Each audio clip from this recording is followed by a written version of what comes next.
Today, I'll show you how to create a purchase order in Wave Accounting. If you're managing your small business finances through Wave, knowing how to efficiently create purchase orders can streamline your operations and ensure that your buying processes are smooth and well documented. Let's dive right into the process. To begin, open your Wave account and navigate to the left-hand sidebar of the screen.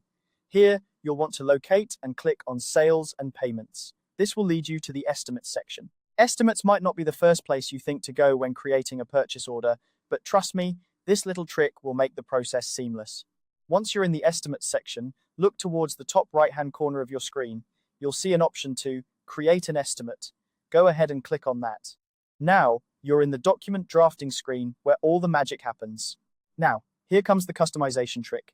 Pay attention to the very top header of the document. By default, it'll say Estimate. What you need to do is click directly on this title text.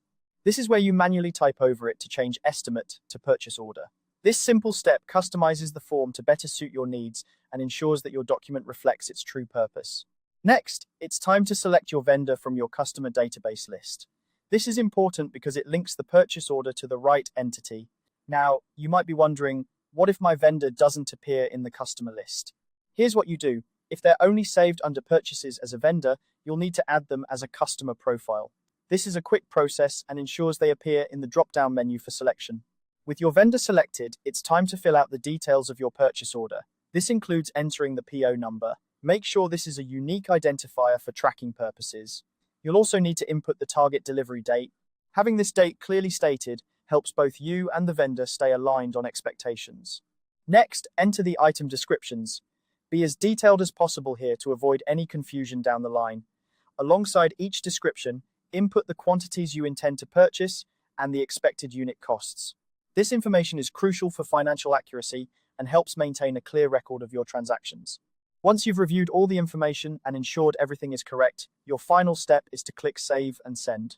This will save the document in your system and send it to your vendor, officially initiating the purchase order. And there you have it.